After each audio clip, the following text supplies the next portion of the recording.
Отечественные ученые пронаблюдали интересное явление в одном из своих последних исследований.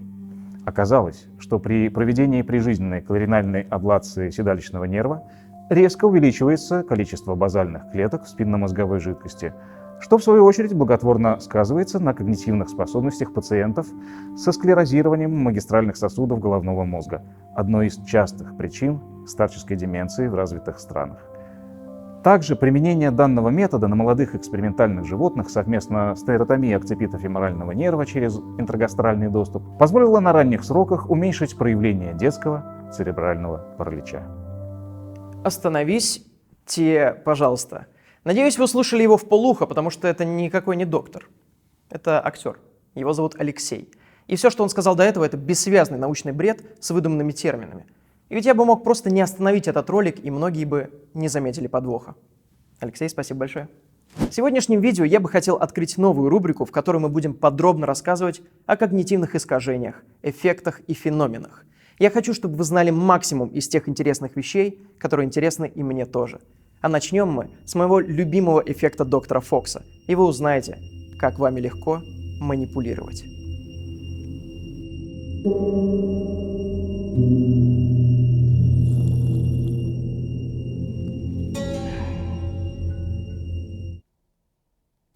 В 1973 году вышло одноименное исследование, которое проводили ученые из разных университетов. Суть проста. Лекция, которую должны выслушать выбранные для эксперимента люди. На нее собрали психиатров и психологов, которые являлись докторами медицины и докторами наук, педагоги, руководители научных учреждений и так далее. Одним словом, непростые люди с улицы. Лекция называлась «Математическая теория игр и ее применение во врачебном образовании». Вел ее доктор, которого представили как Майрон Фокс из университета Альберта Эйнштейна, тот самый ученик математика Джона фон Неймана, авторитет по применению математики к поведению человека, автор книг на эту тему. Сын Гвельфа Саксонского, сына Гибелина, сына Вендиша Брауншвайгского. В общем, вы поняли. Много серьезных регалий. Люди слушали лекцию, кивали головой, а по завершению взорвались овациями. Ну здорово же, когда такой именитый ученый нашел время на лекцию именно для вас.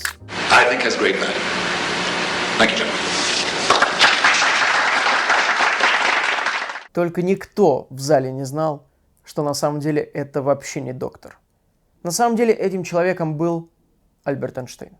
Шутка. Им был актер Майкл Фокс. Не Майкл Джей Фокс, который снимался в «Назад в будущее», а просто Майкл Фокс. Он снимался в «Бэтмене» того времени, в «Коломбо». Но самое главное, он совершенно ничего не понимал в той лекции, которую рассказывал.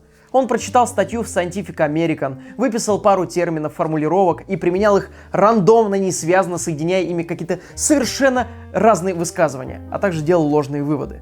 По итогу получилось очень живенько, научненько, но бессмысленно. Now, to convince the other, we must get him to listen to us. And this cannot usually be done if we ourselves do not listen. We go in one door, we go all the way around, we come out the same way. I think the word was communication. We ourselves do not listen. Therefore, we must learn to listen in the broadest sense of listening. Прекрасный совет. Да. Разумеется, доктора наук должны были догадаться, что им вешают лапшу на уши. Но, судя по опросам, которые были в конце лекции, им понравилось. И лектор красавчик вообще. У вас возникнет один резонный вопрос. Что, мать твою, здесь происходит? Объясняю. 55 человек заполнили анкеты, где были вопросы, на которые нужно отвечать «да» или «нет». Был ли материал хорошо организован? Проявлял ли докладчик интерес к теме? Стимулировал ли ваше мышление? Большинство ответов были положительными. Этот актер вызывал у них симпатию и интерес к представленной теме. Некоторые уникумы даже указали, что они и раньше читали исследования этого человека, что, конечно, является херней из-под ногтя.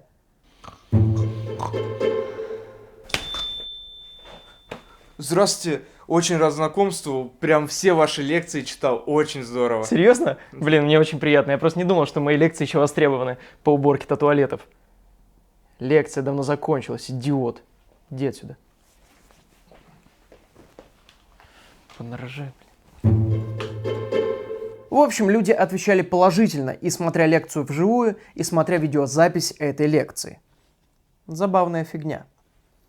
Ученые, проводившие этот эксперимент, пришли к выводу, что подача материала то, как актер себя вел и как говорил, заставило поверить людей, что они чему-то научились. Хотя на самом деле, что они там узнали? Разве что набор слов. Иллюзия обучения. Вау. Мне просто совершенно нечего вам сказать.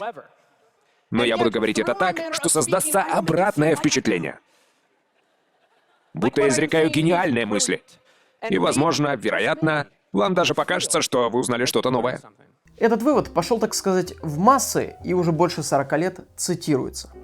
Но тут есть одно большое «но». Очень на многие исследования есть критика, и тут не обошлось без нее. Мы ведь хотим рассмотреть тему с нескольких сторон, правильно? Критики указывали на то, что варианты ответа «да» или «нет» могут склонить к предвзятому результату. Также не было прямого вопроса «вы чему-нибудь научились?», что является как бы основой, ведь именно такой вывод сделали ученые, ну и многие другие предъявы. И как бы критики не хотели подвергнуть сомнению это исследование, у них не было настоящих доказательств. Люди продолжали цитировать и распространять. И вот теперь для вас вопрос. Эффект доктора Фокса есть или его нет?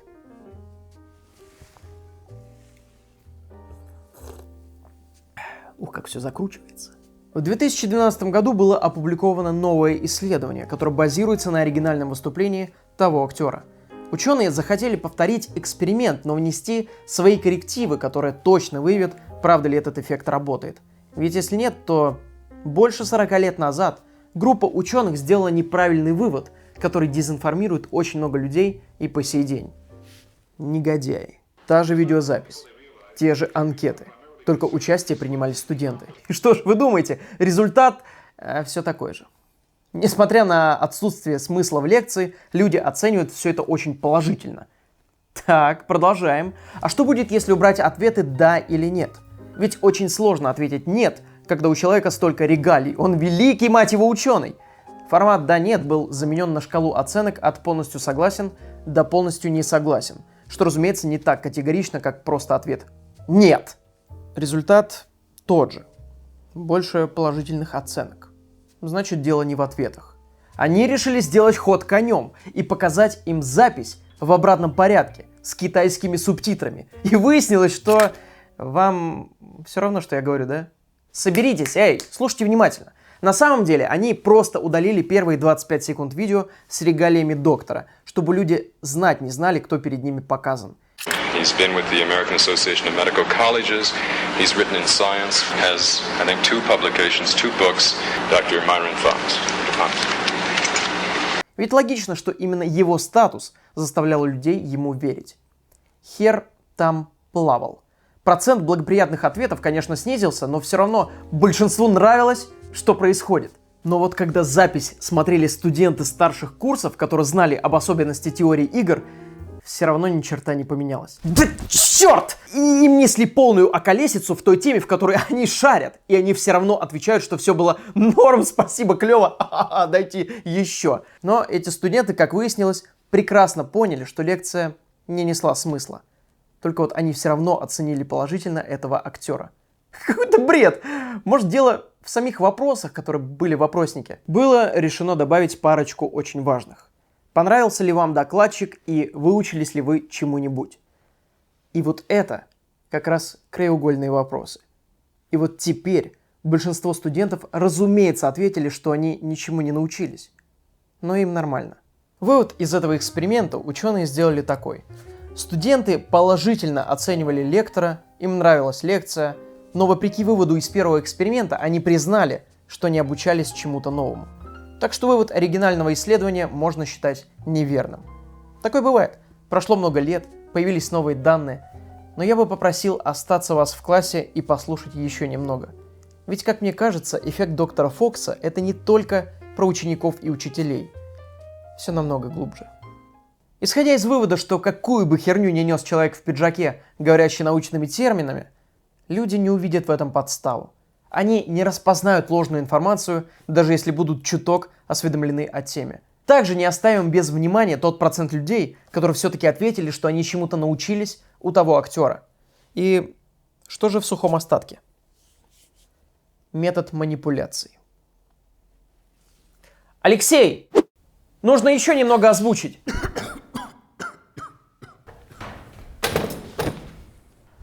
До недавнего времени считалось, что математическая статистика положительна. Абсолютная погрешность, конечно, обуславливает график функции. Математическое моделирование однозначно показывает, что бесконечно малая величина привлекает анормальный бином Ньютона, откуда следует доказываемое равенство. Предел функции упорядочивает положительный криволинейный интеграл. Таким образом, сбылась мечта идиота, утверждение полностью доказано. Мнимая единица уравновешивает бином Ньютона. Чушь собачья. Но вы, будучи студентами, разве сказали бы это своему учителю математики? Очень сомневаюсь. Только вот этот текст был сгенерирован программой Яндекс.Рефераты и, разумеется, не имеет смысла. Создается ощущение, что можно просто генерировать научные тексты и озвучивать их. Будет новый научный канал на Ютубе. По такому же принципу работают научные рецепты, которые лечат рак. А на самом деле это соль с добавлением мочи и арахисовой пасты. Тренинги от лайф-коучей, которые готовы вам воздух продать, и вы купите. Теории заговоров по телевидению, лженаучные лекции о том, что Земля в форме чаши, секты и многое другое. Все это можно описать как эффект доктора Фокса, ведь это типа научно, это складно, но в корне неверно. И знание об этом эффекте дает понимание, почему же все это работает и почему шарлатаны имеют огромный спрос. Все логично, ведь слово «шарлатан» произошло от итальянского слова Шарларе. который переводится на русский язык как «болтать попусту», «зря трепать языком». Каждый из них, по сути, доктор Фокс. Популяризатор науки Александр Соколов рассказывал шуточную лекцию про дождь и эволюцию. Где годы или десятилетия, или, может быть, тысячелетия непрерывно шел дождь. И нашим предкам пришлось выбираться под этот дождь за пищей. И вот здесь они встали на задние лапы. Зачем? Ну вот как мы видели. Во-первых, чтобы уменьшить контакт с мокрой растительностью. Только вот если бы эту лекцию зачитать где-нибудь в другом месте и не говорить, что она шуточная, то вполне можно ей поверить. На портале Anthropogenes вышла статья 1 апреля. Там даже в ссылках не сайт Nature, а сайт vnature.com. И все равно находились люди, которые этому верили. А все потому, что очень убедительно написано. Если заниматься словоблудием, то можно нормально так запутать. Будь я шарлатаном, я бы сказал: независимые исследователи, что, конечно же, исключает всякую ангажированность, уже давно пытаются донести вам информацию, что уравнение Дрейка было полностью верным. А Энрико Ферми со своим парадоксом Ферми знал об этом и специально дезинформировал научное сообщество, введя его в ступор на много лет. Но опять же, независимые исследования показали, что макромир дает недвусмысленно понять, что все силы нужно бросить на попытку изучить доступные материалы. А этих материалов у нас достаточно, практически вся планета имеет следы. Осталось только собрать команду лучших ученых в этой области и, наконец, показать всему миру доказательства. Я ничего не понял. Можно чуть-чуть попроще? Пришельцы среди нас, а ученые скрывают.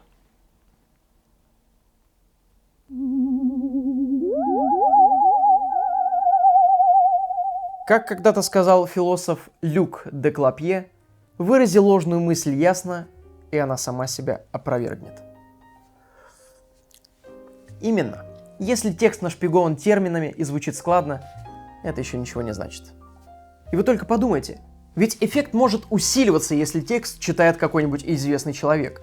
Мы верим актеру Моргану Фримену, когда он читает научный текст, Уиллу Смиту, Хабенскому и другим актерам, которые тему узнали за неделю до съемок. И мне, который сделал то же самое. Увидел интересную тему, в простой форме с шуточками рассказал вам об этом, и получается, я ваш личный сорт доктора Фокса. Ведь не забывайте, что у меня актерское образование.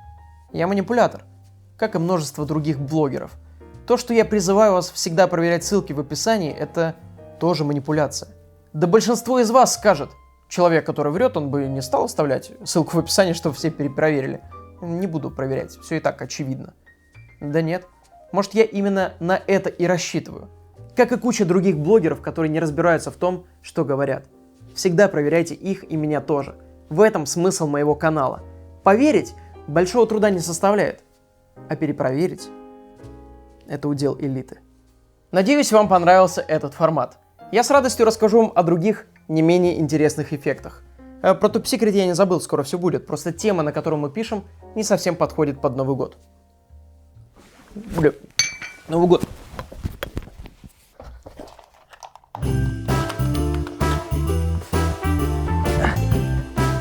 Я в прошлом ролике же говорил, что я участник акции «Тайный Санта» от CityLink.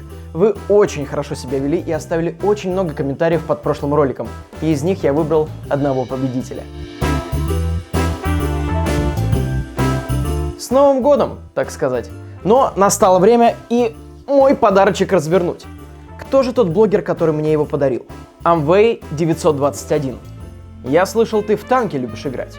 Надеюсь, там что-то военное, типа пистолет вроде подходит по размеру. Если кто не знал, я оружие коллекционирую. Ну что ж.